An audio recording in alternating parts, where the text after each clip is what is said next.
their learning processes, but over-reliance may impair core cognitive processes.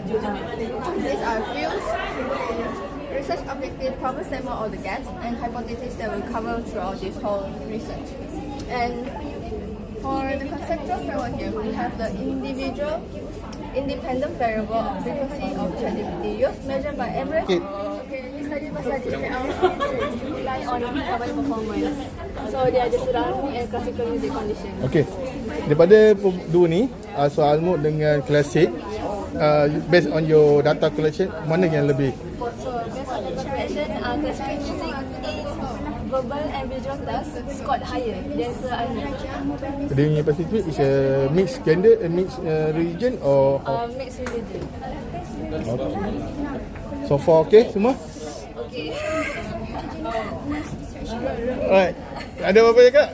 Tak ada? Okay. Inilah. Ni siapa ni? Sarah. Sarah. Just sikit tak perlu detail.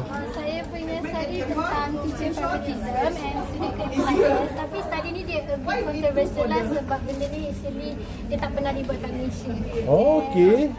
So macam mana you boleh terfikir untuk ambil ni sebab tak pernah buat di Malaysia? Tak sebab saya actually sebab biasa kita tahu favoritism ni daripada family ada nepotism. So benda ni macam interest saya lah untuk kaji apa kaitan dia dengan student favoritism. Sebenarnya kebanyakan study dia selalu buat kat elementary school atau secondary school. Tapi saya ambil challenge untuk buat kat university. Okay. All the best.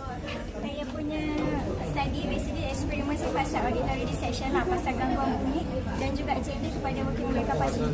Sebab kan kalau gender, lelaki dengan perempuan, orang punya memori tu berbeza tau. Kalau lelaki dia more kepada visual spatial, macam benda-benda yang gerakan semua kan. Tapi kalau perempuan dia more kepada verbal punya memori.